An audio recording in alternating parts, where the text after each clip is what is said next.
Welcome to Review Rewind, the show where a couple of friends watch movies of old and aim to figure out if the reviewers were spot on or a little off. I'm your host, Mike. And I'm Tristan. And this week, we're talking about Hook. Hook. Where's the hook? Hook. Hook. Bring us the hook. I forgot to change it on the script. Alrighty. Well, I'm going to do something a little different. How are you doing, Tristan? I'm doing all right. Just living life. How are you doing? I'm doing okay. I was in a car accident last week, and I'm okay. It was chaos and all that good stuff, but we're just getting through the business part of everything. And boy, howdy, do I hate it. I hate all the business part of it. Yep. And dealing with insurance and all that. But, is what it is. I'm safe. The other person was safe. It wasn't my fault. So we're gonna be okay with. Thank you. Yeah. Thank you. Okay, enough of that. So. Well, I was nearly in a car accident this week, but. Ooh.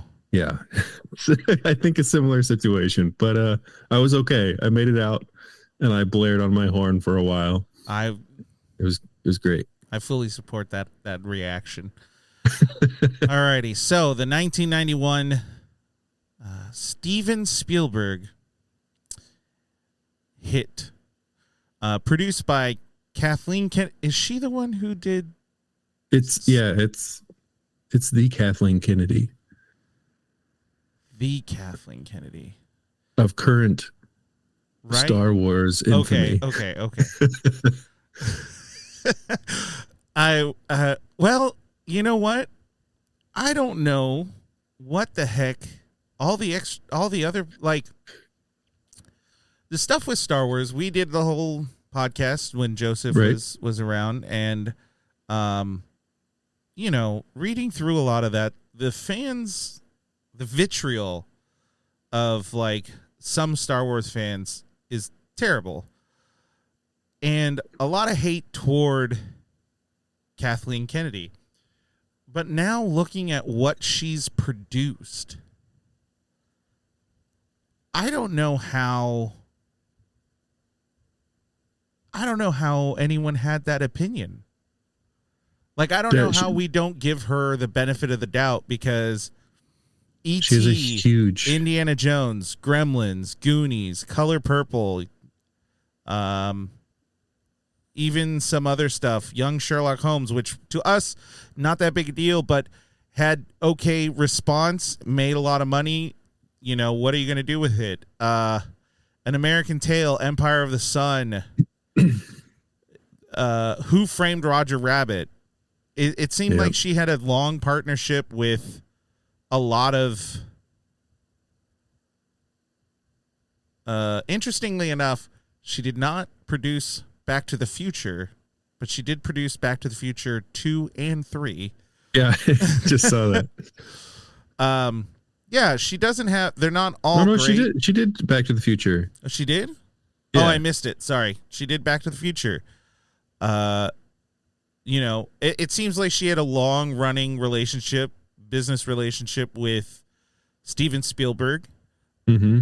But at the same time, that doesn't really, she did The Last Airbender.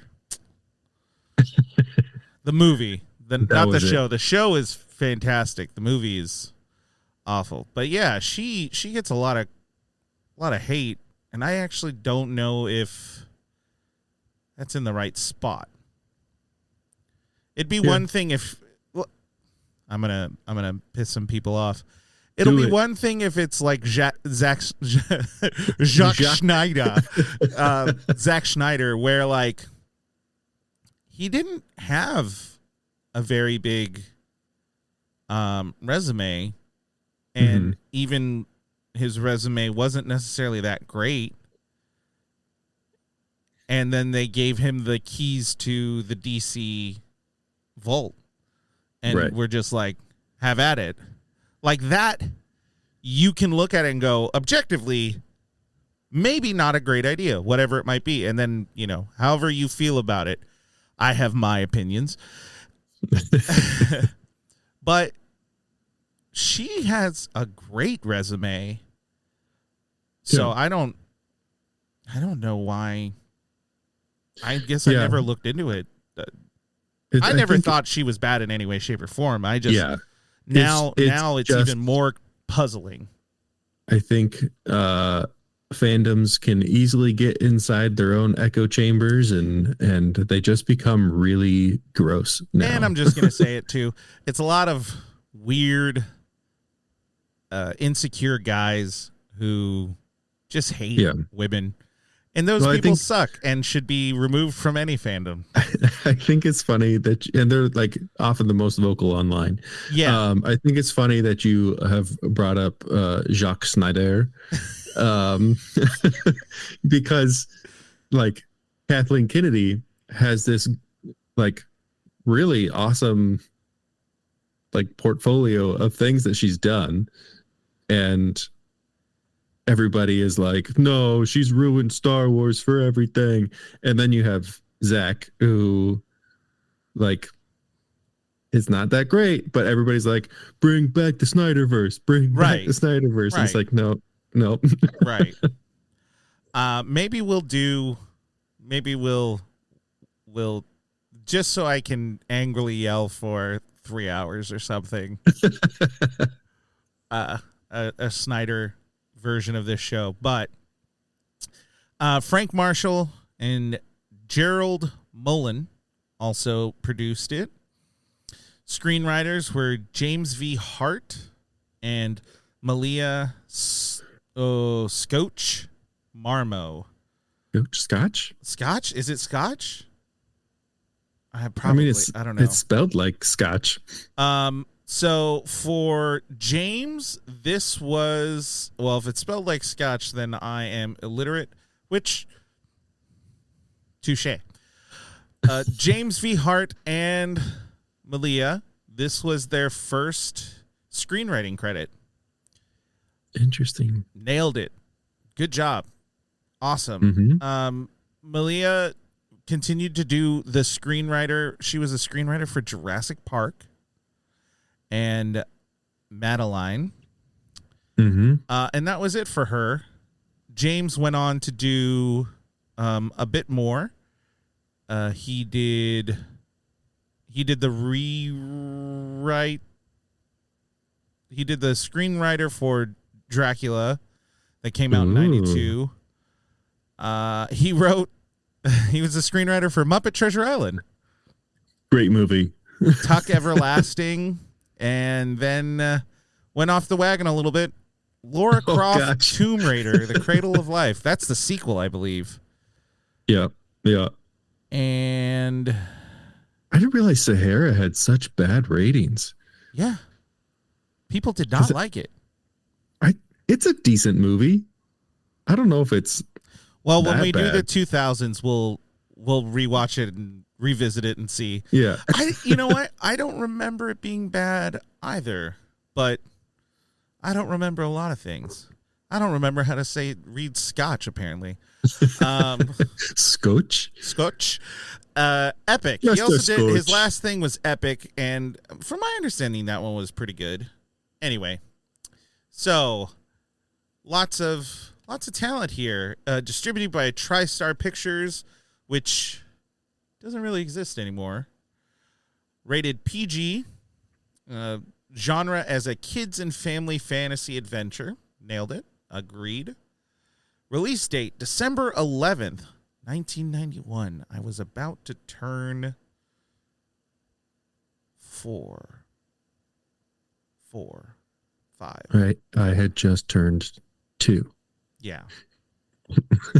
I don't know. Now everybody knows the age difference. I'm having a night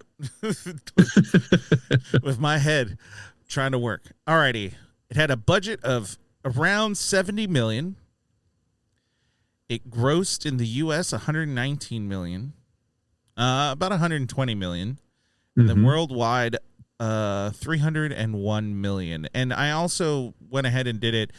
That is, by today's standards, almost $700 million. Woo. Which I wanted to put that there because, like, 300 sounds really great. We've talked about it. There was another movie that did it. But this was, 33 years ago. Yeah. What does that look like today? And by today's standards, absolute financial success. For sure. Now, we're saying financial success. We're going to get into some more details about my teasing about that a little later. But for now,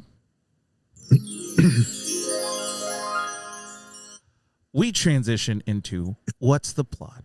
This is where Tristan and I give you, the audience, our interpretation of the plot of the movie. It's really the movie. I'll give it a better name someday. Anyway, didn't you come up with like review rewrite or something? That would have been, I don't know. I think maybe we said that at one point. I don't know. Off. We're boring people now. Off mic. Anyway, would you like to go first or would you like me to go first? You know what? Let's switch it up. How about you go first? Son of a... Okay. Yes. Alrighty.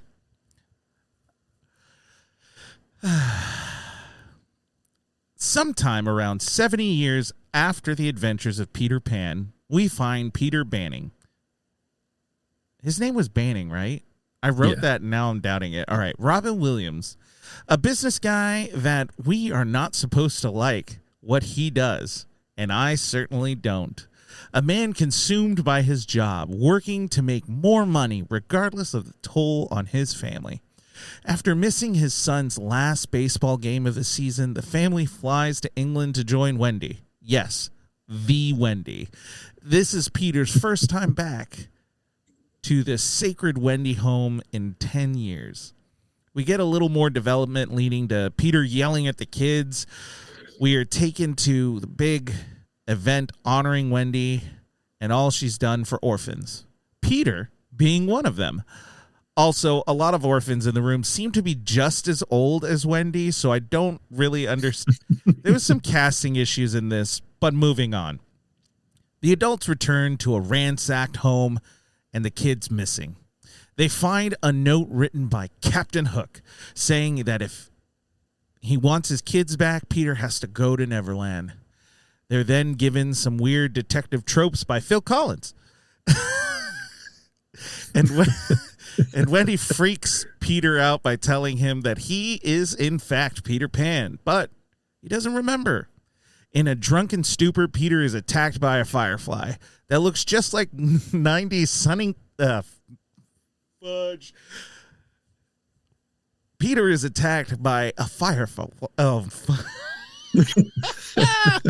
Peter is attacked by a firefly that looks just like 90s stunning superstar Julia Roberts. But it ends up being a Oh, God.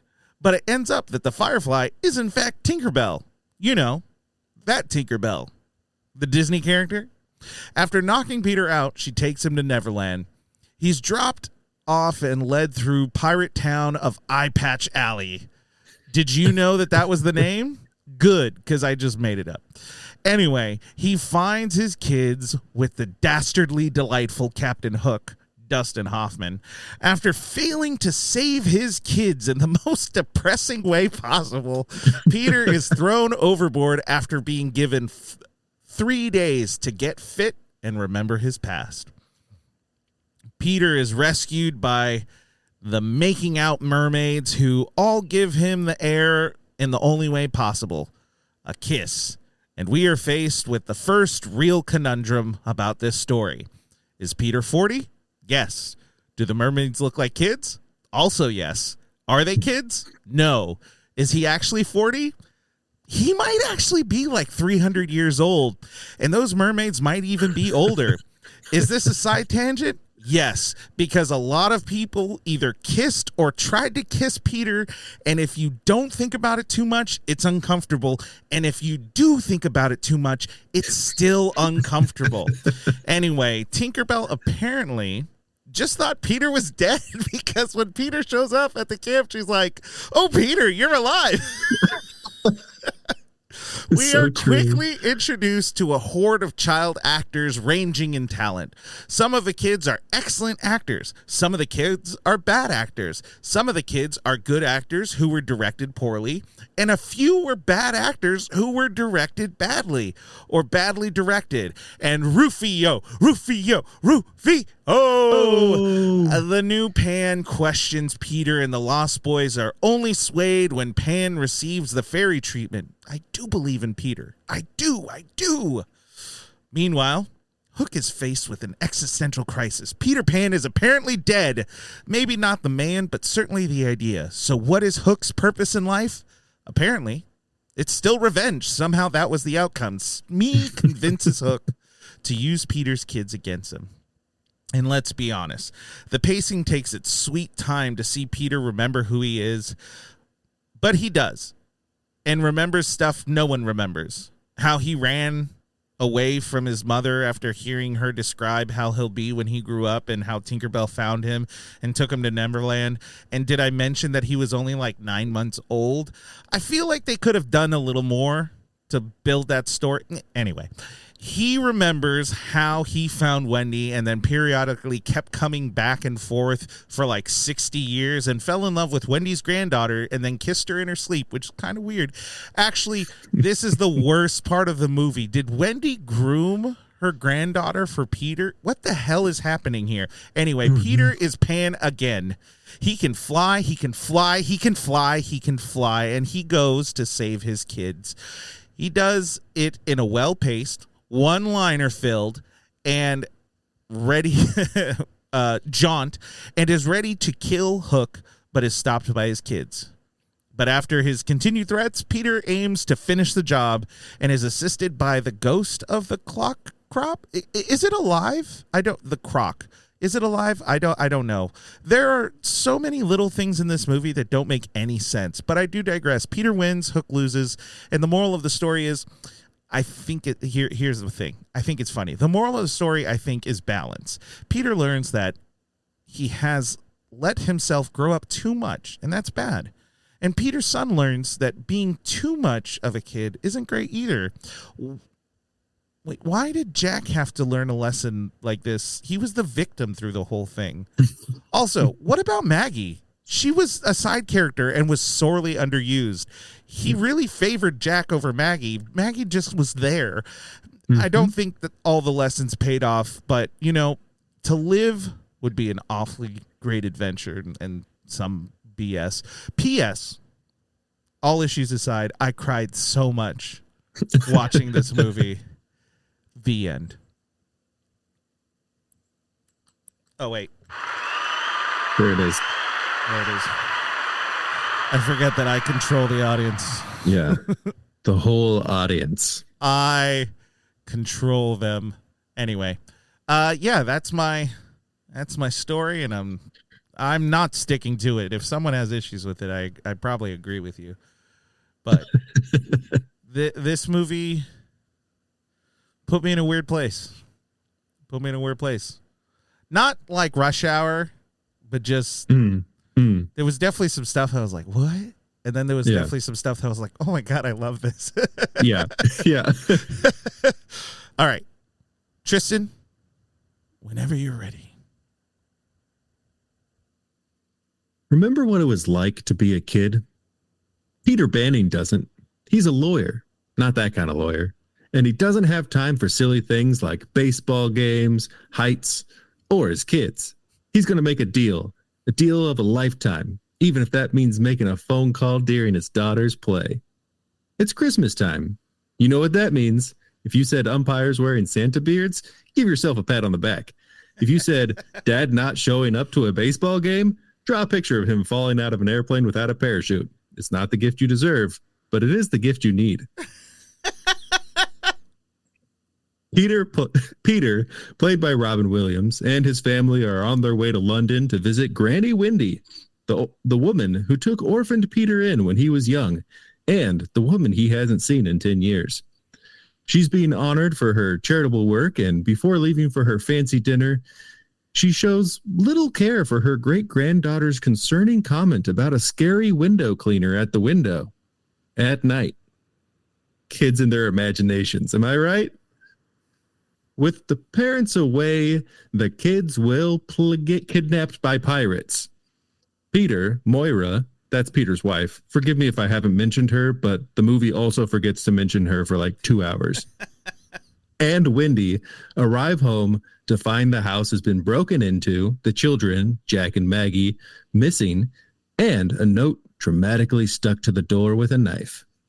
Seeing Peter and Moira in distress about their children, Granny Wendy feels that now is the appropriate time to confess her love for Peter. A love that she has had for him since she was a child. But wait, isn't she a lot older than Peter, you might be asking? Well, yes, but also no. You see, Peter is actually Peter Pan. Yes, that Peter Pan. And Wendy is that Wendy. And Moira is that Wendy's granddaughter who's married to that Peter. So Peter is actually older than Wendy, but he was also stuck as a kid for a really long time. And then Wendy got old. So Peter decided that he was going to leave Neverland so that he could get old with Moira, but he also kissed her when she was sleeping as a kid, which is very sweet as a fairy tale, but really creepy in real life. Peter, feeling really uncomfortable about what just happened being Wendy kind of trying to kiss him anyway. And also, I guess he's worried about his kids finally, can't sleep, and while looking out a window, gets attacked by a flying light. Enter the manipulative mastermind who's probably behind this whole fiasco, Tinkerbell, played by Julia Roberts. She knocks Peter out and carries him away wrapped in a bedsheet. When Peter awakens, he finds himself in Neverland, surrounded by pirates. This is when Peter learns that his children have been taken by old garlic breath himself, Captain James Hook. Hook took the Banning children to incite one last battle to the death between he and Pan, because to die is the last adventure he has left. Much to Hook's surprise, this middle-aged man is not the Peter he remembers, and after Peter fails to save his kids, Hook orders them all to be killed. Then, Pink sticks her little wings back into the picture and convinces Hook that she can turn Peter back into the Pan. Hook agrees to these terms. Peter gets knocked into the ocean, and some hubba hubba mermaids come and mouth-to-mouth breathe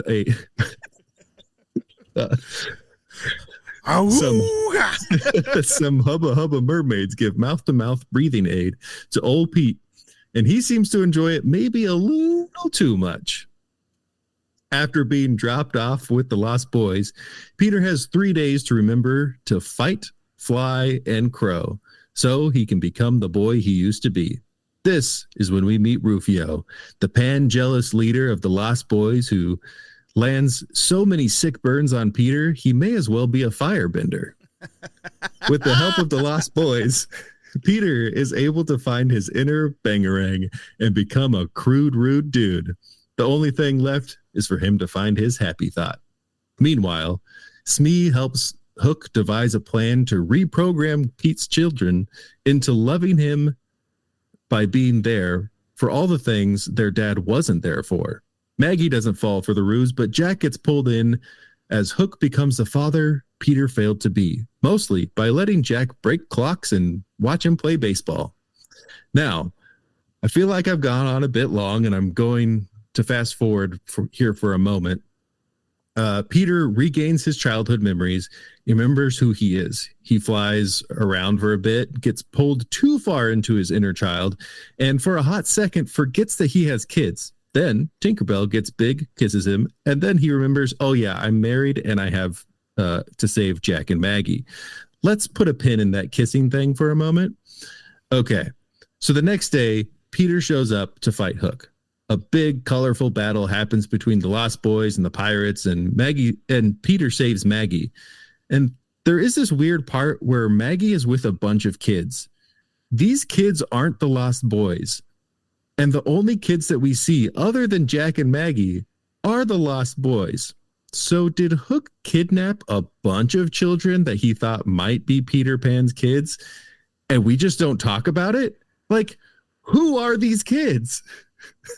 Anyway, Peter saves his kids and Hook meets his comeuppance.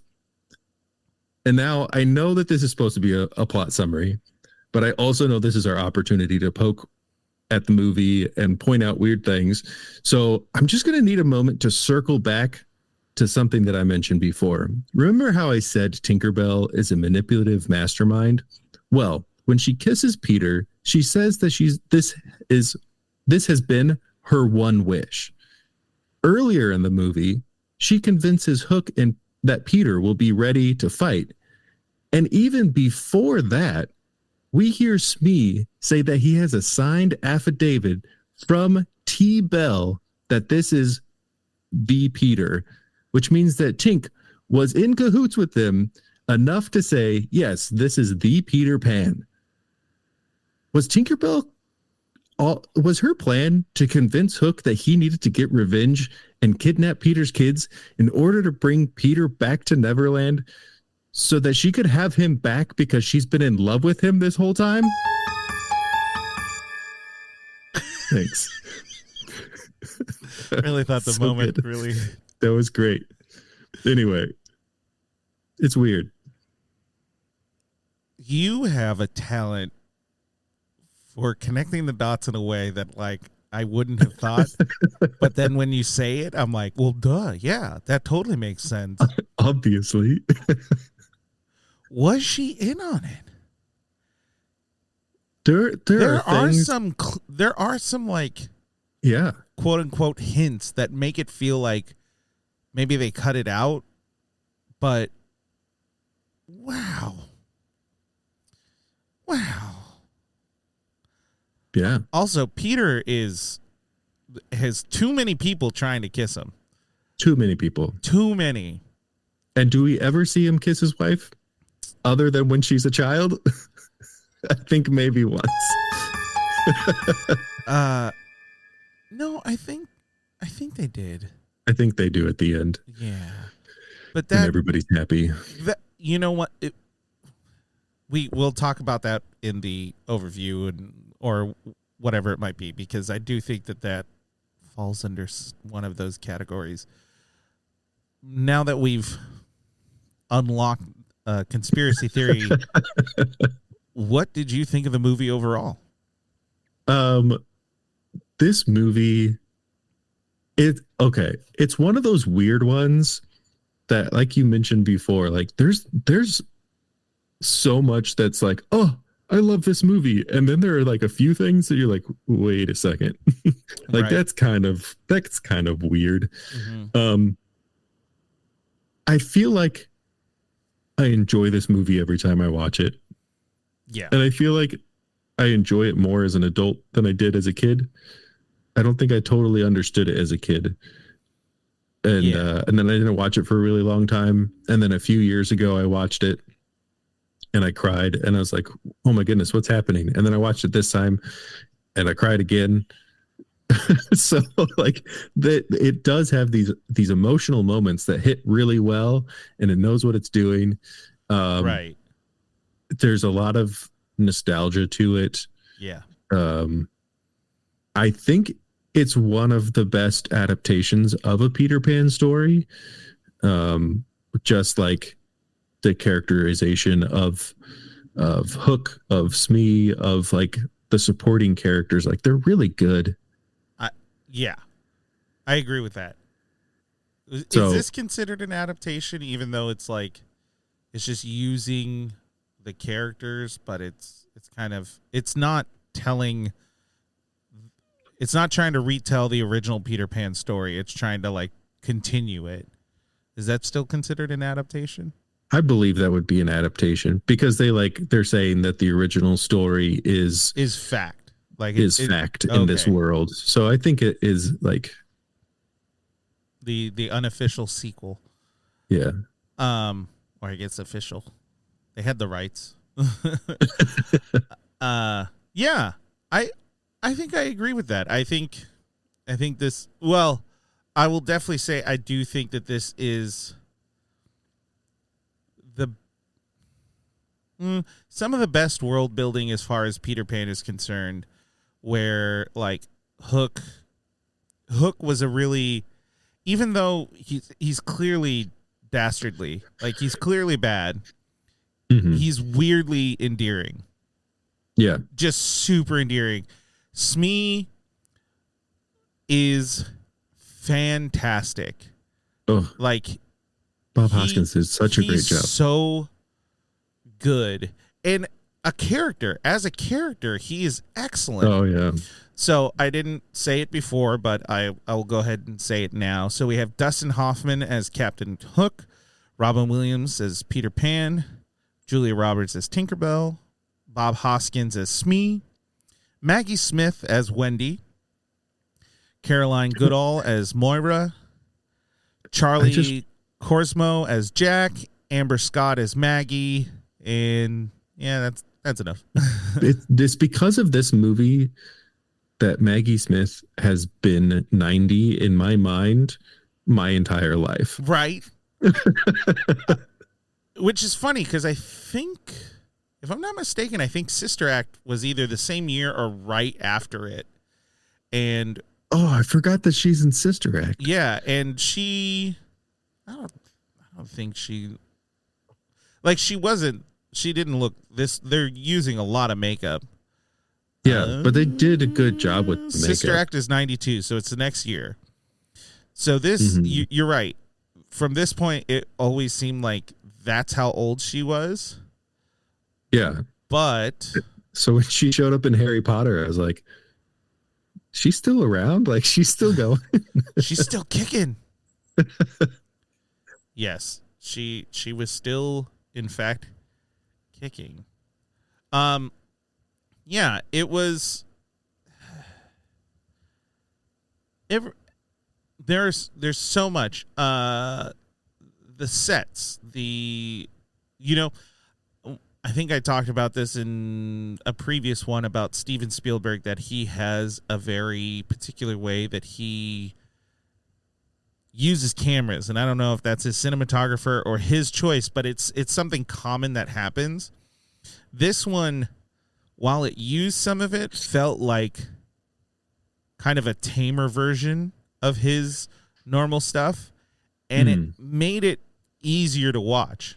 This movie's like 2+ hours long. Like, it's a really long movie, but it doesn't really feel like it completely. There are one or two parts where it was like,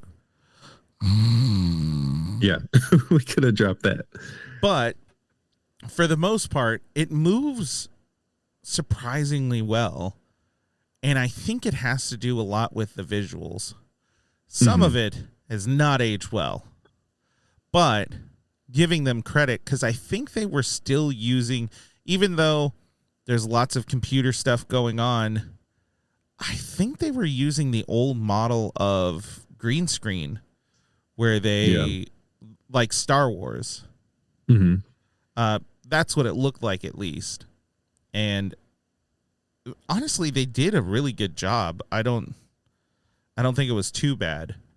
All things considered, not all of it aged really well, but it was pretty good. Yeah, there's some things with it being in an HD modified version now, like you can see the green screen a little bit more, but no, I think it's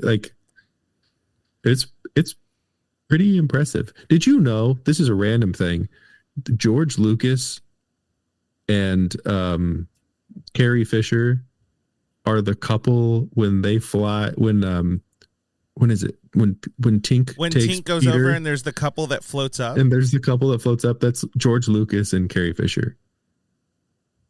Well, how about that? It's just a random thing that I saw. It's really one of those, I feel like today we do have a lot of like actors who are friends and they get thrown into each other's projects and stuff, but I feel like George Lucas and Steven Spielberg were like one of the first really, really big ones where they just kept doing that. They just did stuff. Yeah. Yeah. So let's just roll in. What did you like best about it? Yeah, I think there were some fun things. The Lost Boys are always just fun. Yeah, absolutely. I think there are some really sweet moments with the Lost Boys. The scene where the one kid is examining Peter Yes. is so emotionally charged. And I don't necessarily know why. It might have to do with the music. The music is so good. It's John Williams, so of course it's going to be good. But the pacing of it, how they film it, what they're doing, and it's one of those things where, like, Robin Williams is such a good actor, and he's such a big actor, but he really takes the back seat in those moments and just kind of lightly reacts as the kid is doing what he's doing, and it translates so well. There's such a nice little relationship, emotional thing going on there that, I don't know, like, I feel is really hard to do with kid actors, and they nailed it. Yeah. And that kid was one of the youngest. Yeah. And did a great job. Music was another thing. I think, like, just from the beginning, I wasn't even looking at the screen at one point, and the music came on, and I felt like the appropriate emotion that I was supposed to be feeling at that time. And it was like, oh, it's so good. Like when they get back to the mansion and the windows are broken and there's the scratch of the hook that goes all the way up the wall and you hear the music.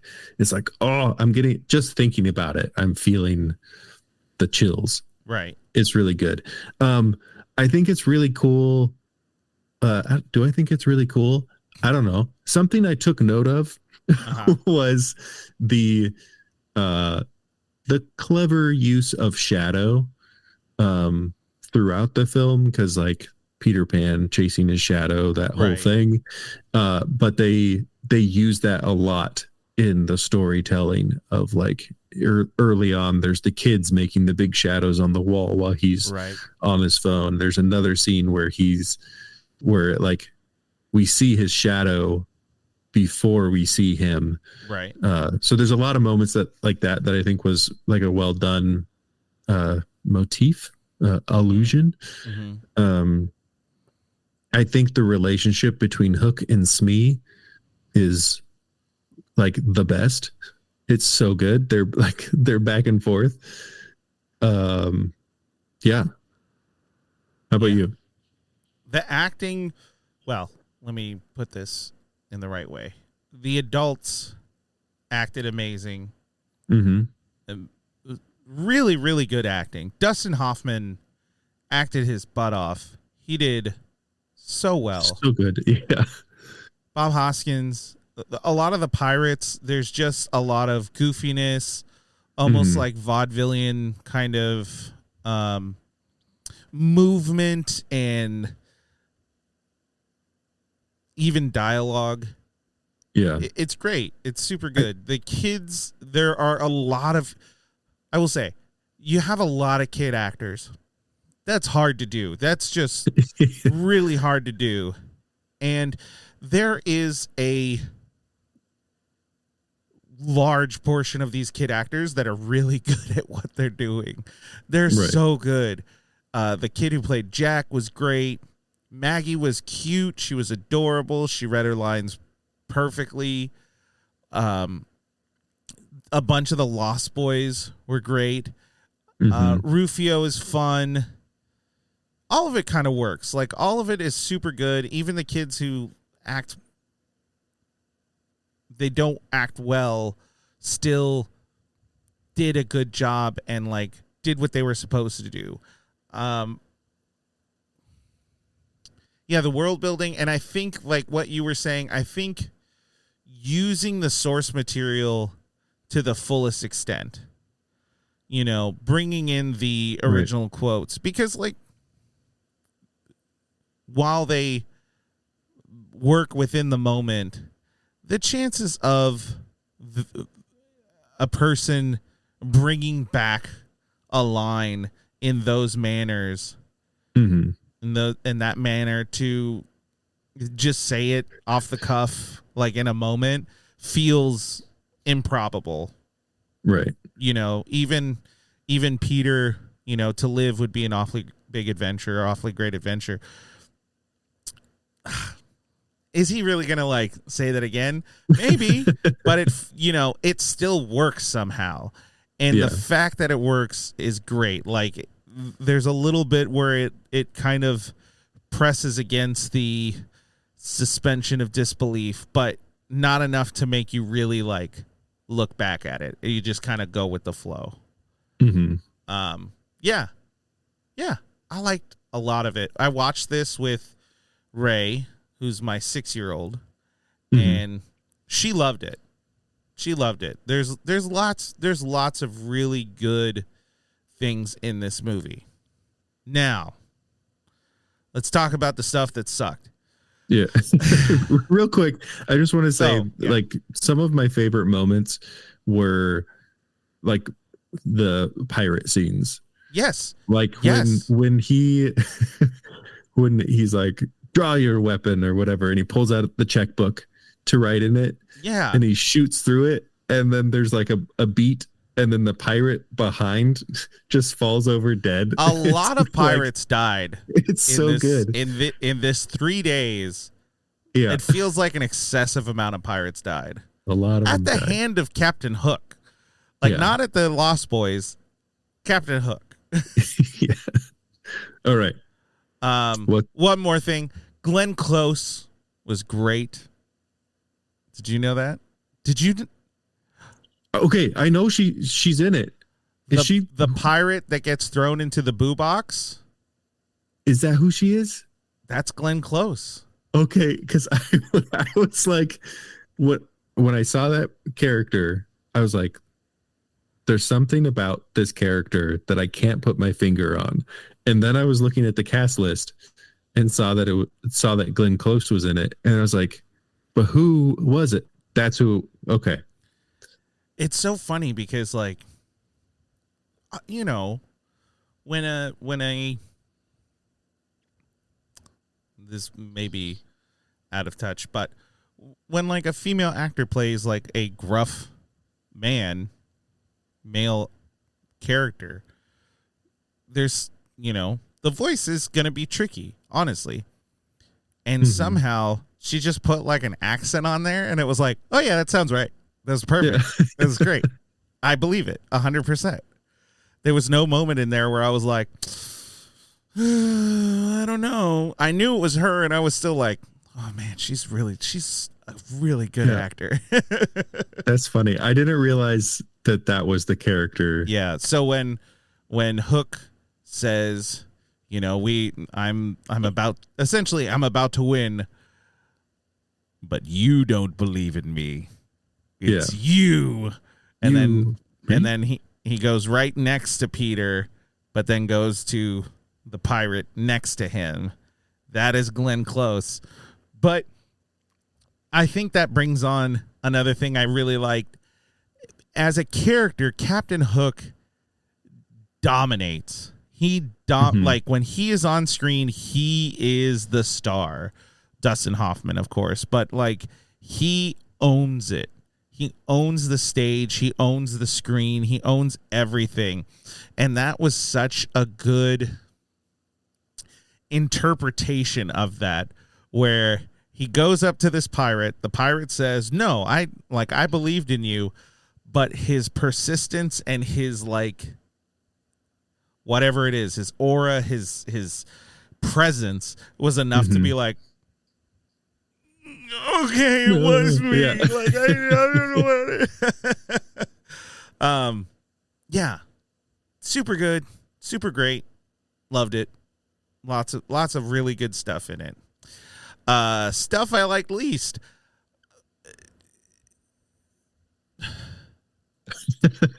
Peter's relationship to Neverland in this movie feels like the issue. So when he's in with the pirates, cool, but then like I don't know if it's a Neverland thing, because they make a point of saying it a few times. When you're in Neverland, you forget. And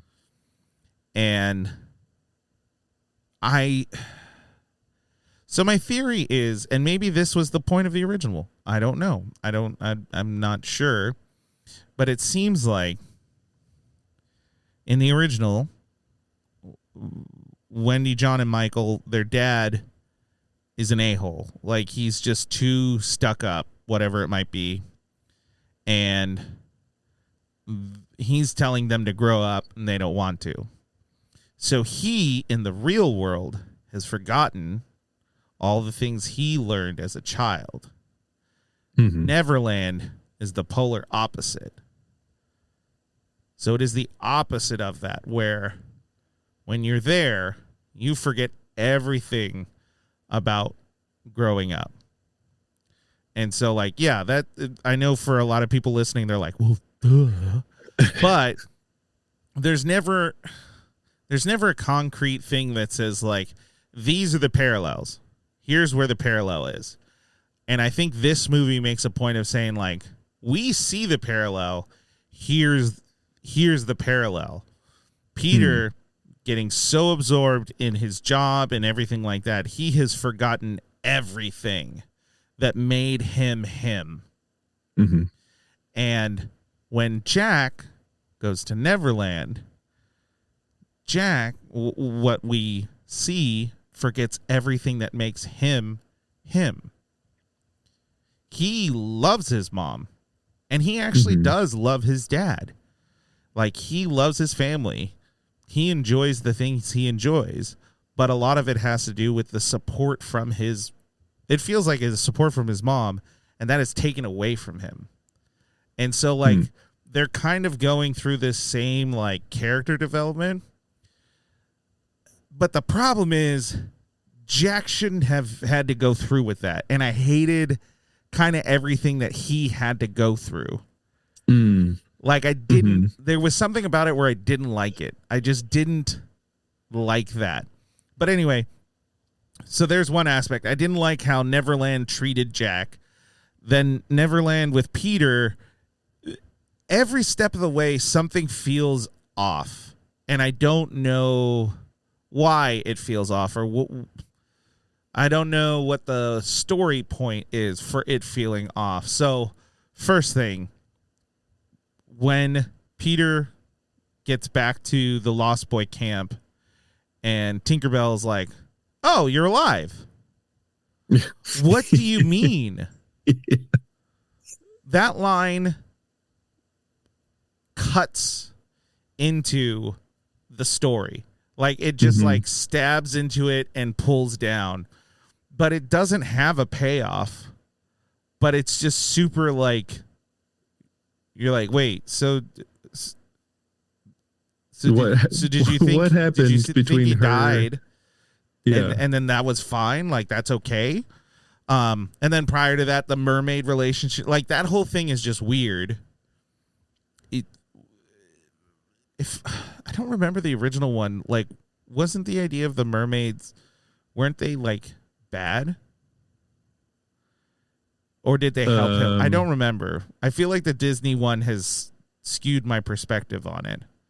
I don't remember much of the original story. So we'll go with, it's weird nonetheless.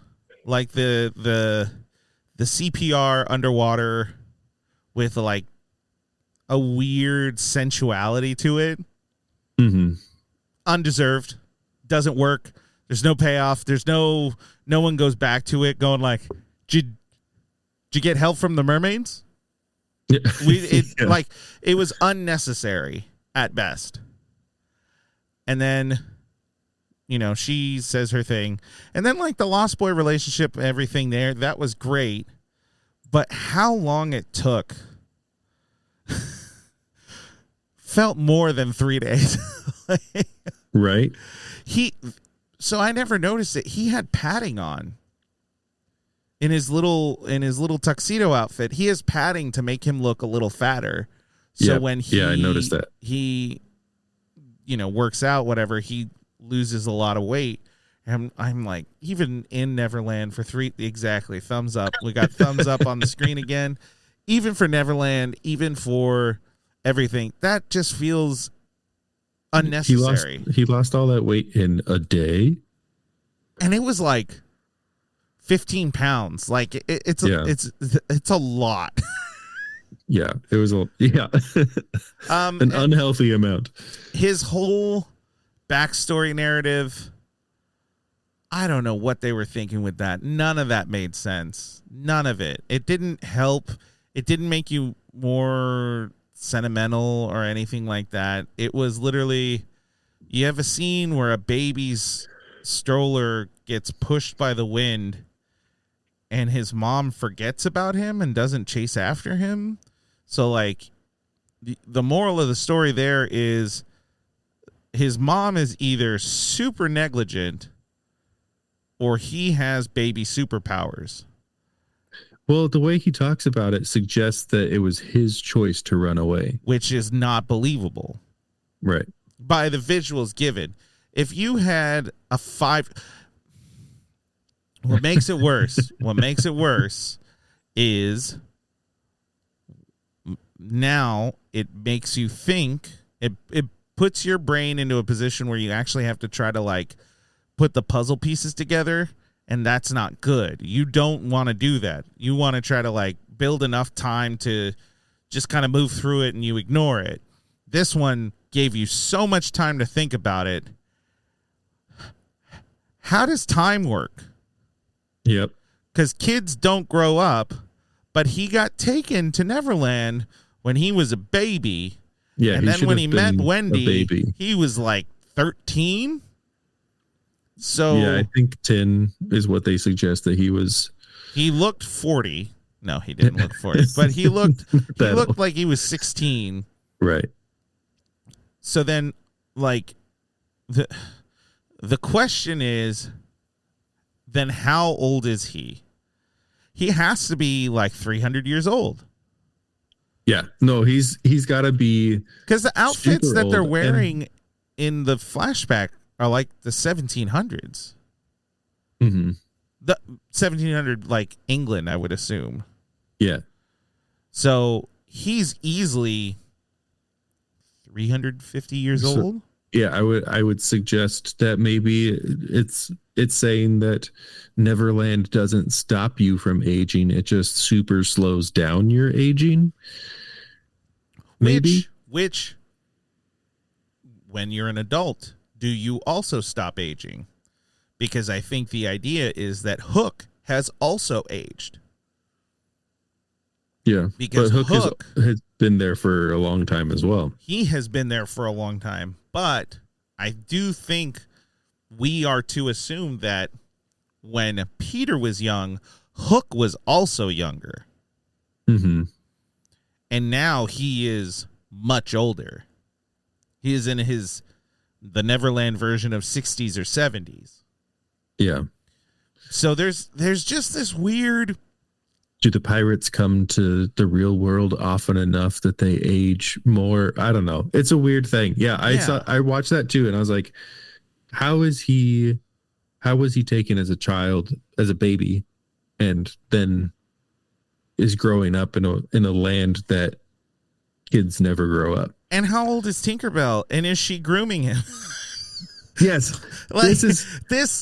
Tinkerbell is the most questionable character out of all of them, and she really objectively doesn't have as much screen time as everyone else. But all her actions, whatever motivation you can garner from her screen time, is super sketchy. Yeah, it's weird. This is something that I was thinking about, and I had written down. Often when people talk about this movie, they talk about the weird scene between Wendy and Peter, right, where Wendy is this old woman who has essentially been his grandmother, and she like leans in close to him for all of his memory, and she does this thing. But what most people don't say is that the movie acknowledges that Peter is like what's happening. Right. Like there is an acknowledgement of the weirdness of that. I think the weirder thing is what you've hit on, is that Tinkerbell saves Peter as a baby. She raises a toddler at most. Yeah. She raises him. Yeah. She is more of a mother figure to Peter than Wendy is. So is the scene between Wendy and Peter in love with weird? Him. And she's also in love with him. So the scene between Wendy and Peter is weird, but not that weird when you think about the fact that Wendy met Peter when they were basically the same age. Yeah. And so she's just held on to this love for him for that long. And yes, there's a weirdness of her being like, I always dreamt that you would come and like show up at my wedding and blah, blah, blah.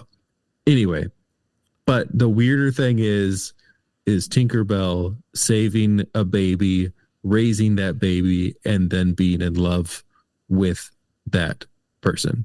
Right. Which, again, how time moves. He was in our world for 30 years.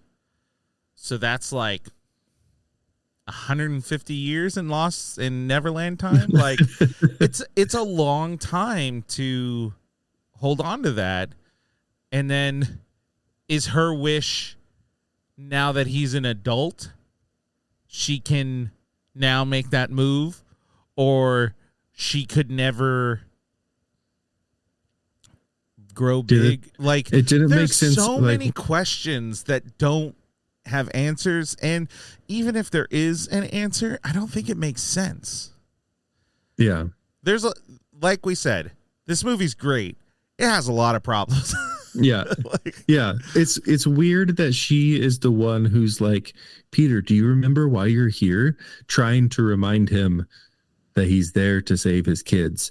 And then the next moment she's like, I love you and I want to steal you away from like I want you back for me.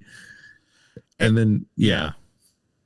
It's weird. It's super weird. And I feel like it just gets ignored because like and I think there go ahead. I was gonna say I think there is in the original story there is a like Tinkerbell is in love with Peter. Yeah, and and they make a point of showing that she is jealous of Wendy. Yeah. At minimum, she is jealous of Wendy. Yeah. So like that is a thing that exists, but the way that this movie portrays it is just really weird. What were we going to say? Well, because like this is a weird thing. I could be totally off on this, but there's this idea of like there's Robin Williams who Peter Pan. There's Peter Pan who came to the world when he was a kid and Wendy was a grandma already, and then he grows up and she has feelings and blah blah blah, but then you have this like confrontation of it, and maybe people think it's weird because it's like at least just showing a very old woman in her 80s and a middle age, so someone half her age. And then with Tinkerbell, she just looks like an adult. Mm-hmm. And, you know, like Julia Roberts, she's pretty. And so I feel like a lot of people give a pass because of that. It's like, it's that, this is the weird thing to say. It's like that thing where like when a male teacher grooms and does something with a teenager, everyone is immediately like, it's bad. But then when a female, most of the guys are like, nice. Yeah. When in reality, it's like, no, those are the same thing. It's just, so like Tinkerbell, everything she did is just as weird and just as off-putting and just as possibly wrong. Because like, again, like I said in the plot thing, how old is she? Yeah. She is hundreds of years old. So we don't know the extent of all right. So we're going to stop on this, but here's where I'm going to leave it off. The fact that no one, like the writers, the director, Stephen Spielberg, the writers, the producers, everyone went through this whole thing and probably were like having questions as they were going through. Either they had questions and they just ignored it, or they didn't have questions, which is even weirder, and just let it go. And that's the problem. The problem is that these are plot holes, plot issues, pacing, character development issues. Like, these are a lot of things that when you put it into the movie, it's that idea of like, it's content, but it doesn't help the plot. It doesn't help the story. It doesn't help. There was so much of that in this movie that, like, it's like, oh, that was cool, or that was nice, or, here's Julia Roberts being, Julia Roberts, and here's Robin Williams being Robin Williams. But how does it help the plot? Oh, it doesn't. It doesn't help the plot at all. If anything, it derails us a bit. So, yeah. There's lots of stuff that I had issue with, but ultimately the bottom line is it does nothing for the plot. It really does nothing. Right. And there was a lot that just took away from the plot, and because of that, took me out of the movie. Yeah. And it really distracts. It distracts. Yeah. So. Yeah.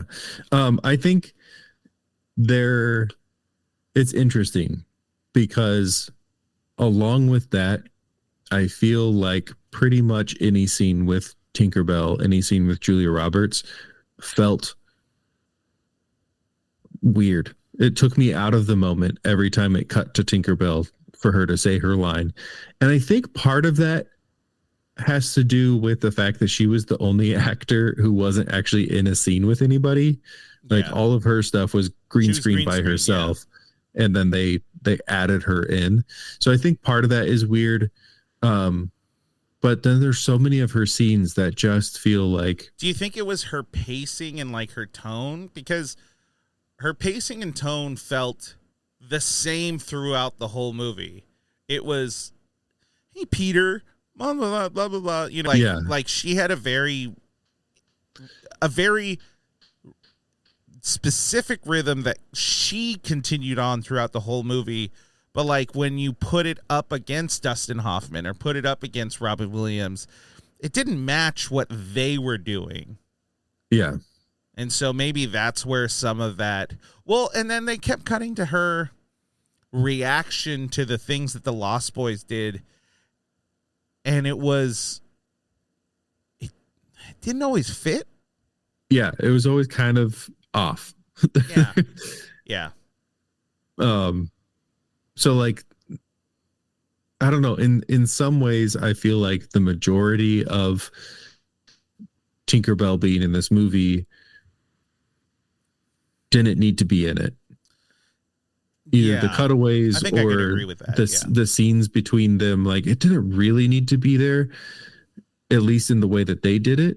Yeah. At the same time, I feel like there is a story for Tinkerbell that is really interesting that's not told in this movie, but is suggested. Her gambling problem. No, there is this kind of secret sadness to Tinkerbell's part of this story. Like, they hint at it when they're like looking at Wendy's old house in the tree stump, where she's like, yeah, Captain Hook came and burned this place down after you left. So she's been living in the trauma of her best friend, her person that she's in love with. Like, she continues to live in the trauma of this event that happened. Yeah. And like, that's really sad. Yeah. Like, there's a lot of unspoken sadness in this movie. And I think that's part of what makes it feel the way that it does. Is like, on the surface level, we have the Lost Boys being kids and having fun and doing their thing. We have the like very obvious, like, Peter's being too much of an adult and he's like focused too much on his work. So he's not being a good father. And then he's learning how to like connect with his kids again and connect with his inner child and like do all of that. But like underneath all of that, there's a real sadness. Yeah. To all of it. Like they play it off as a joke, but the scene where Captain Hook pulls a gun and like holds it at his head, and he's like, "Don't try to stop me, Smee," and it's like this whole joke, but at the same time, like the dude is sad. Yeah, the dude. That was honestly like the suicide commentary aside, or the making a joke of it, whatever. The actual emotional thing that Hook is going through in that moment is one of my favorite parts of the movie, because it's the most real thing. You have this old man character who is stuck in purgatory with a bunch of drunkard pirates and a bunch of kids who can't get off his back. And then your arch rival comes back, a shadow of what he used to be. And your purpose in life is gone. And that's a real feeling. And I felt like they, while trying to make it, let's be real, they couldn't examine that fully in a kid's movie. Nope. But for a kid's movie, they did a great job, I think. And honestly, don't stop me, Smee. Don't stop me. Don't stop me, Smee. Stop me, Smee. Stop me now. But yeah, that's really good. You know, there's this overwhelming thing of, and maybe it's in the original one too, and I think it is in the original one, because like it's the reason Wendy wants to go back home. But there's this understanding of you need to grow up. It's part of life. You have to grow up.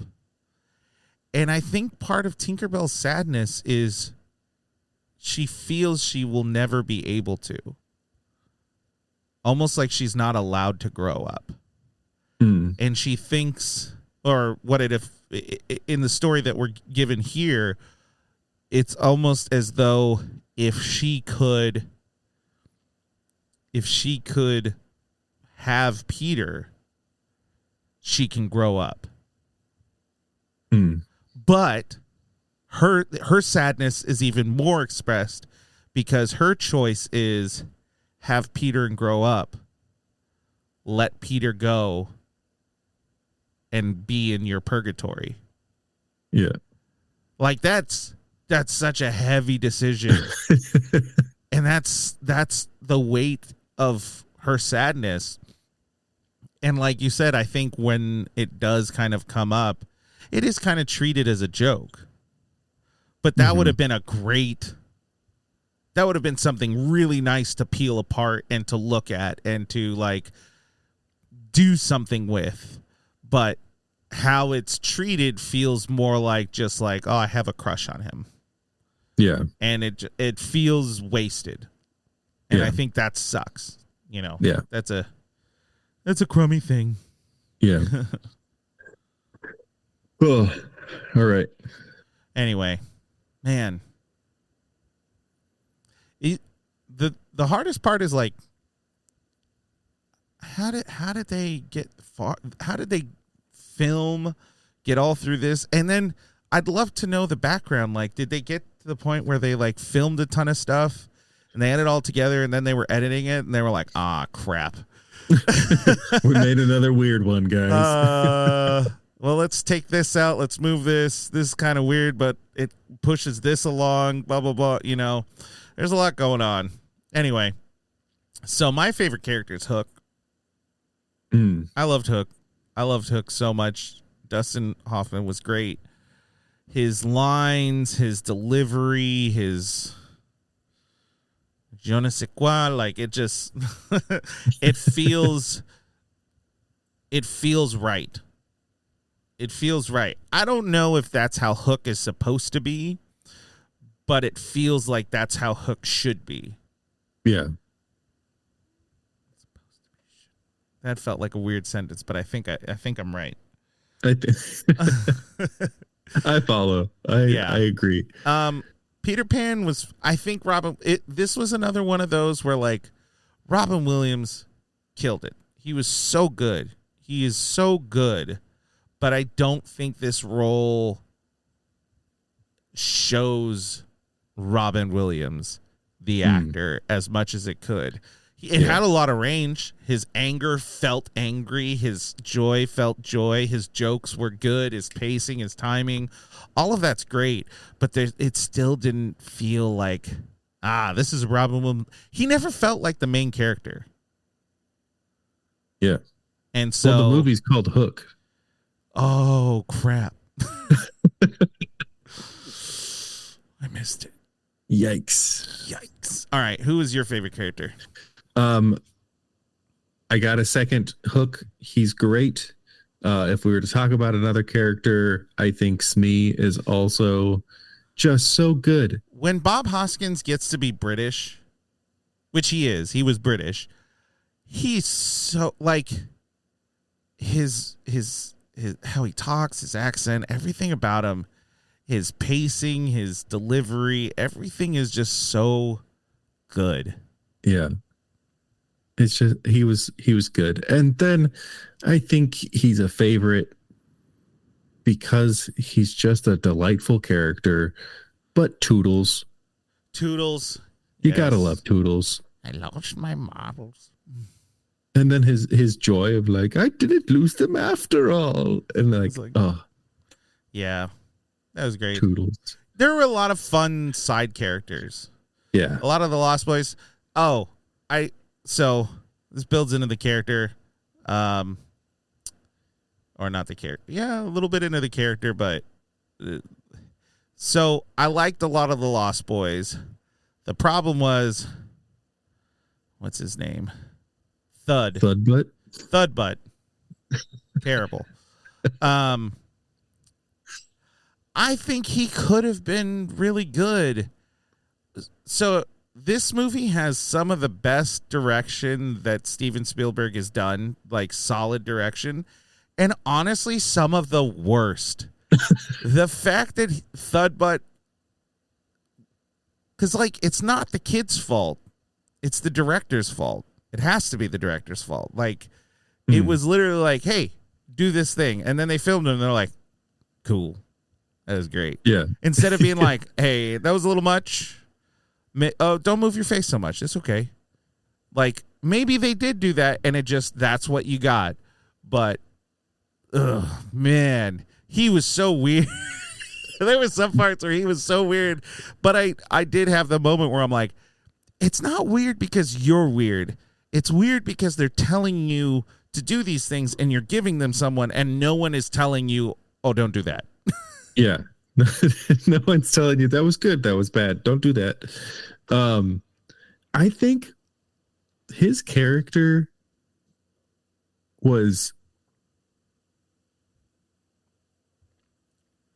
like in some ways overused. Yeah.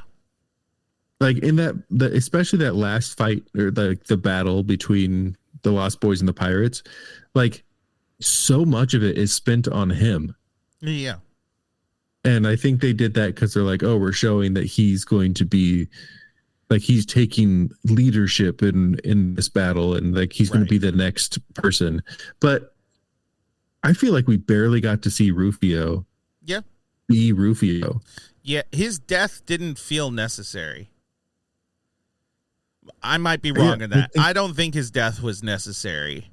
Like, I don't think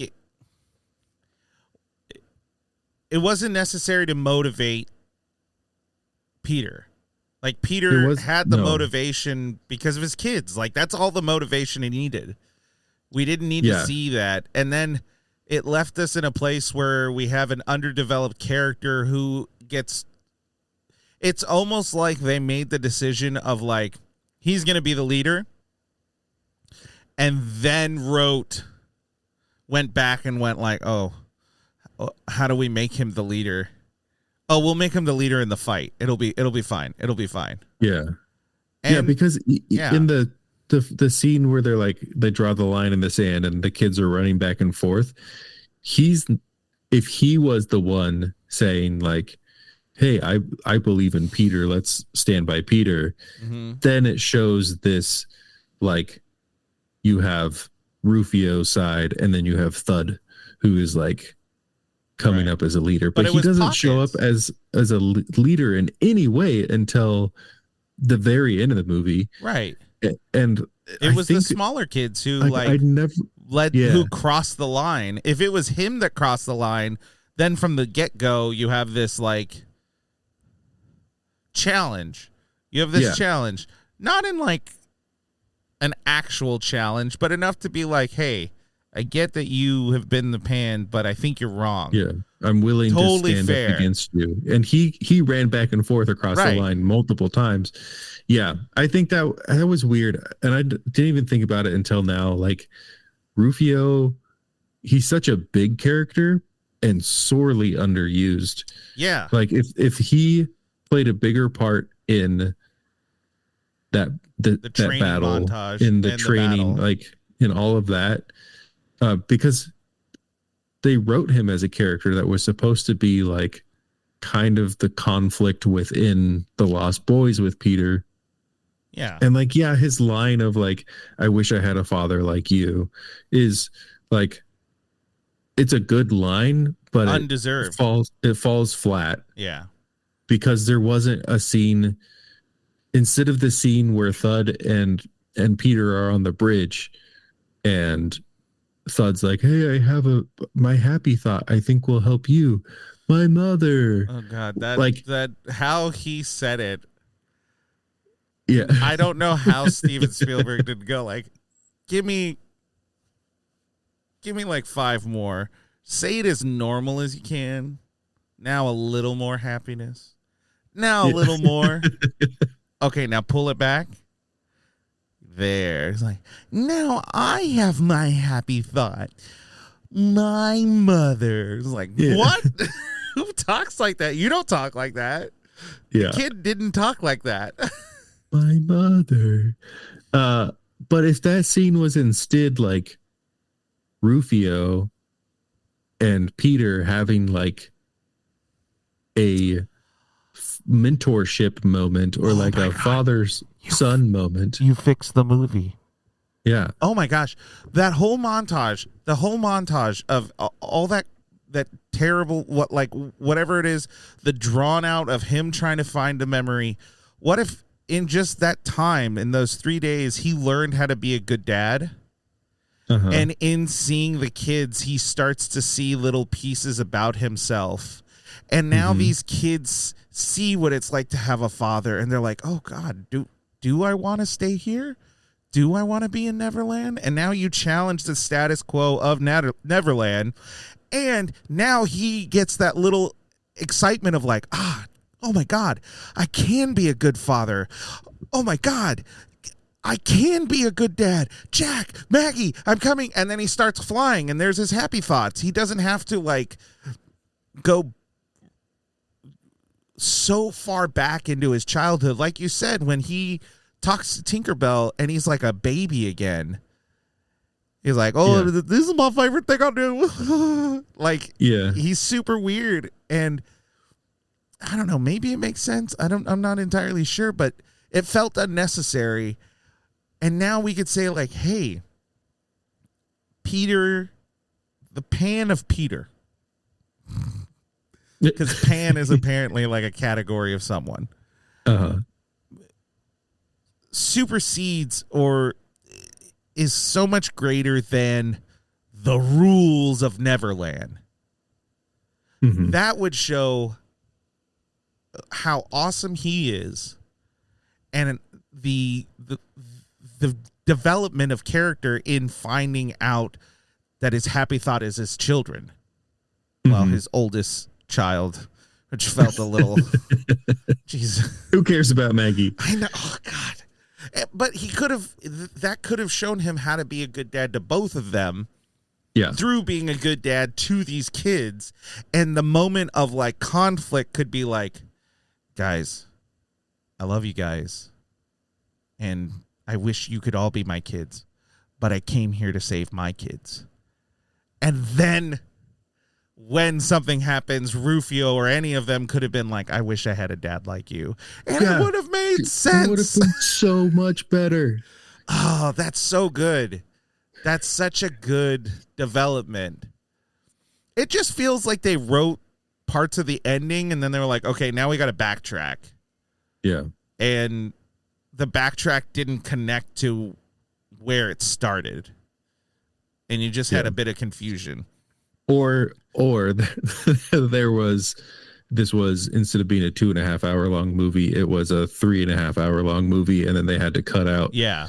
But I feel like if you would have had him working to be like a father figure within that, you would have cut a lot of time out because you would have, as an audience member, liked him more quicker.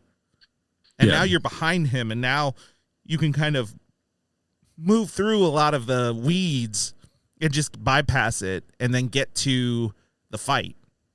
Yeah. Yeah. Yeah. And I think that moment is even more deserved of it being between Peter and Rufio, because the last time we see them really interacting with each other is them fighting each other and Peter winning and Rufio kind of slouching back into the shadows. And then they could have had this moment of like, hey, I know we're butting heads, but like, let's be friends. Yeah. Like, let's talk about this kind of thing. Yeah. And then Rufio still could have been like, yeah, whatever, man. And then like left, and then him bringing him the sword is like acknowledging, blah, blah, blah, blah, blah. Yeah. It would have fixed a lot of things. Anyway. So you're telling me we need to rewrite Hook?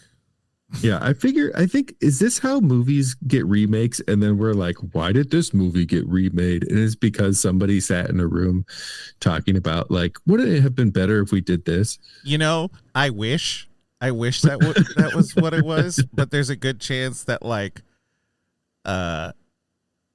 studio heads get an underpaid assistant and go like, hey, give me the numbers on the last 30 years of which one's made the most money. All right. Yeah. Thanks, doll. I'm assuming he's a horrible person. Probably. And then how do we get into the business of coming in and saying, hey, this part of your movie's weird, fix it?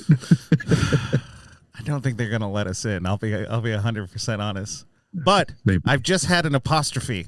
Eh? Eh? Hey. Eh? That one was written down. I had that one written down. Yeah, that was really good. There's a lot of really, really good quotes within this movie. And I don't even know if the quotes themselves are good or if it's just the delivery. Right. Like when Peter go in the airplane and the little air breathers come down, he's like, when are you gonna stop acting like a child? And he's like, I am a child. Yeah. Like the line isn't funny, but how it's delivered is super funny. Yeah. What else you got? You got any more? I mean, we talked about the moment already, but when the kid is like looking at Peter's face and then he says, "Oh, there you are, Peter." Like, oh, such a good moment. Anyway, when they anytime get to the manor, Smee has to like translate for Hook. Yeah. it's just good. Really funny. When they get to the mansion and Peter's like, it's England, the land of good manners. And then Toodles opens the door. Oh, yeah. It's snowing, and slams the door. But you know what makes that so funny that I never noticed is Jack starts laughing. He was just like, oh, does he? Yeah. His immediate reaction is like, what was that? Yeah.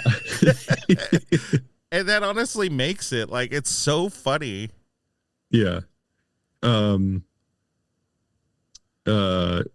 when Peter's pretending to be a pirate, and Tink says, "Now let out an arg," and he goes, "Arr," and the pirate walking by, "Arr to you, not bad, arr to you." And then he was like, "Arr, fine." Yeah. Yeah. I wonder if that was like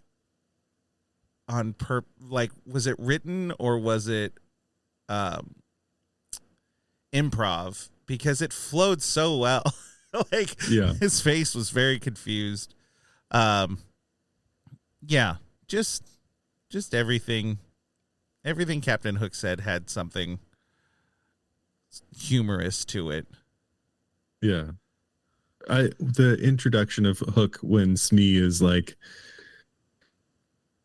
talking to the pirates, talking up Hook, and he's like, "He's your favorite captain, Captain Hook," and then Hook comes out and smiles, and he's like, "I hate every one of these people." Or like whatever that line is. However, like, they did. So that's where like it's almost Broadway or whatever it is. The pacing between Captain Hook and Smee, we don't have that nowadays. Like, people don't do that nowadays, and we really should, because it's so good where Captain Hook is telling his plan. He's like, "Now, gentlemen, we're about to do the thing," and then he goes like, "And we're going to carpet." And Smee's like, "Oh." Yeah. And the carpet timing comes between them is so good. It's so good. And even like trying to read through it again, after the suicide thing, and Smee is trying to like put him down, and it's like, "Don't ever frighten me like that again. I'm sorry. What are you, some kind of sadist?" Yes. "I'm sorry. How do you feel now?" "I want to die." "Oh, now. Like, just how the back and forth is so good. Mm-hmm. And I don't know how to describe it. Like, it's not even that the words that they're saying are particularly funny, but how they play off each other. So Krista and I, like, we wanna watch Deadpool and Wolverine, and I feel like that, like, Deadpool, he's very quick-witted, all that good stuff. Ryan Reynolds, how he does his stuff, but very rarely does he have someone that can play off of him as well as he does. Right. Like, there was that terrible spy movie or whatever with him and The Rock. Oh, yeah. And The Rock was indeed a rock. Like, he was a terrible scene partner because Ryan is just moving, and The Rock is just like, "I'm The Rock." Like, whatever his lines are. Everybody was bad in that movie. Yeah. And I'm hoping to see something better, but I'm not.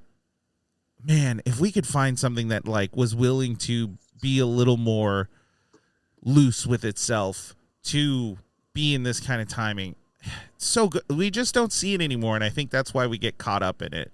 Like, it's great. It's great. Any other quotes that stand out? No, those are the ones that I had written down. I'm sure there's some other great ones in there, but alrighty. And now it is time for the review rewind. We take a look at a positive review and a negative review, and we see where we fall. This movie, not surprising, but kind of surprising, had mixed reviews, but was overall critically panned.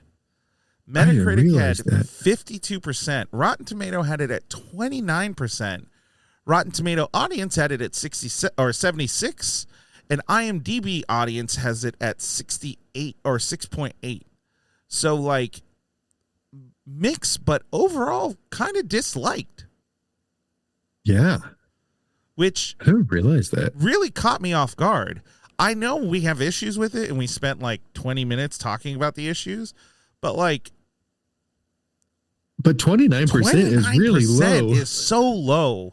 It's really low. And even the IMDb audience score of 68, like, technically that's favorable, but that's still like That's not that just great. above middle, yeah. Yeah. Alrighty. Why don't you go ahead and read the positive from the Washington Post? The Washington Post gave it an 80.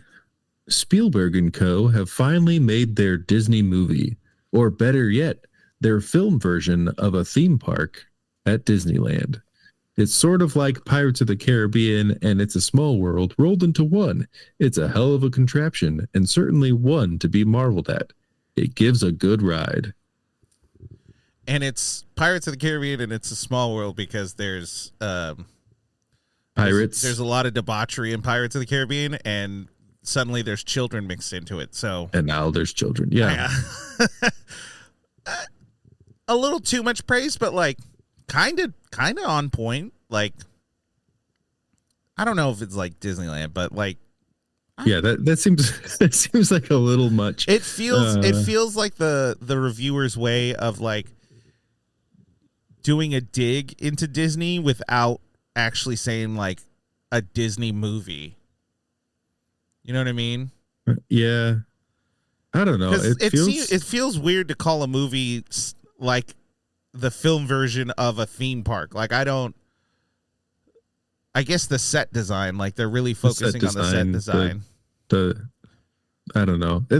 That's a weird review to me. I think that was the best one. I know. And it's weird. I think the fact that they're relating it to Disney is only because like the Peter Pan that people will be connecting it to is the Disney Peter Pan. Because at that point in 91, that Peter Pan was the most popular Peter Pan property. Wow.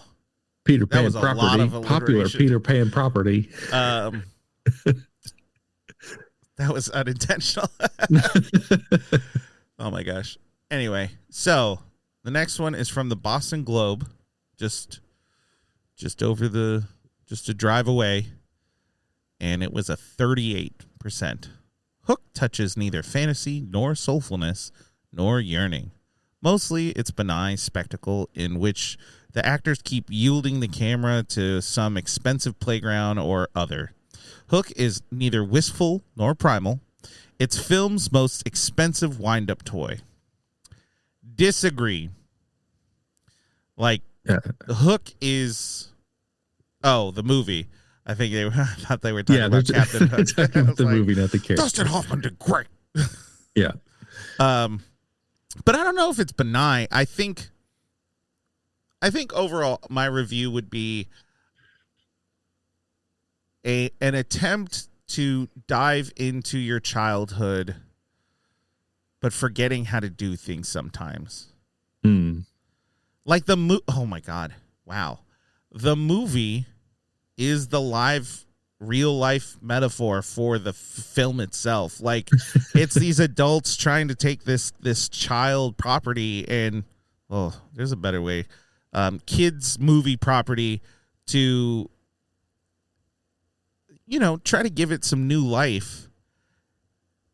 And their attempt at making things adult failed. Like, that's where they failed the most, when they were trying to take these things and make it too adult.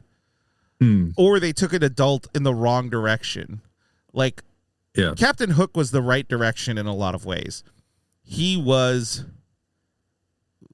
an adult. Like, he was this bad guy, but, like, he had so many layers. He was truly a depressed character who was trying to figure out what his problem was and fix it. And ultimately couldn't. And you felt bad for him at the end, even though he kept trying to be bad. But then all the things that were like good, that were supposed to be looked at as good, had a lot of issues because they tried to take it every which way and it didn't, So I would give this like a C-. A movie that I will revisit. Because again, it's a C- with a couple, like, it's a 10-page paper that is a C- because it gets a little jumbly, but a couple of those paragraphs throughout the film or throughout the essay made me cry because they were beautiful. Like, there were so many little lights of, so good, so good, so good, so good. But it just got mixed up in a lot of weird continuity, world building, even just like the idea of what the movie was trying to convince us of just had issues. So overall, like, passing could have been a lot better, could have cut out a lot, but not as the C grade in elementary school would be satisfactory.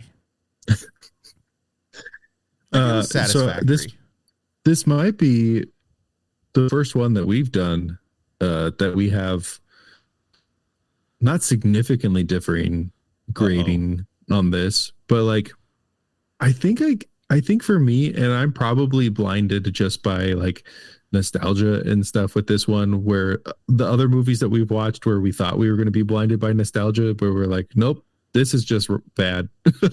I feel like I probably have a little bit of that. I'm leaning more B+ on it. That's fine. Yeah, that's totally fine. No, that's good. I get it. I understand it. The downfall for me is that I have a different perspective than you. In that perspective, solely at this moment in time, and it like to each their own, is kids. Yeah. There's a lot of parts in this movie that I have to kind of like figure out how to explain to my kids that would be better if I didn't.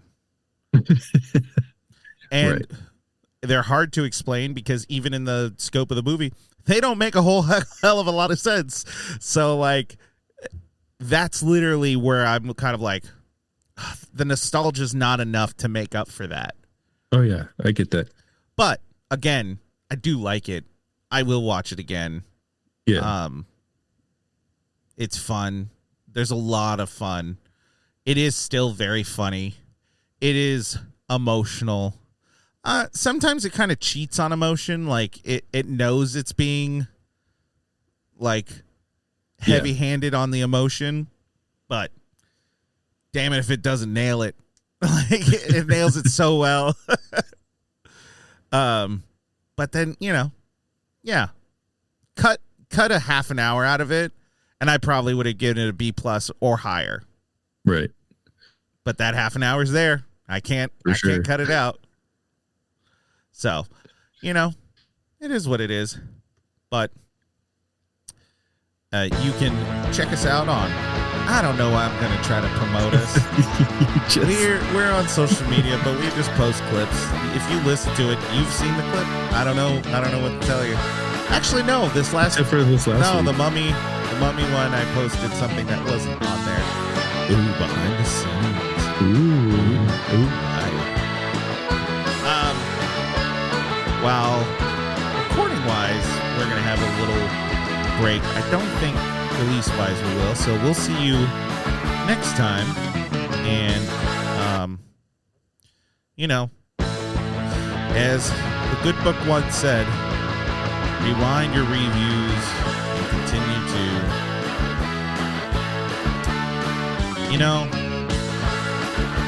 why did they kiss him so much? Why? Why did they kiss him so much? They could have done without that. They didn't need that. But I digress.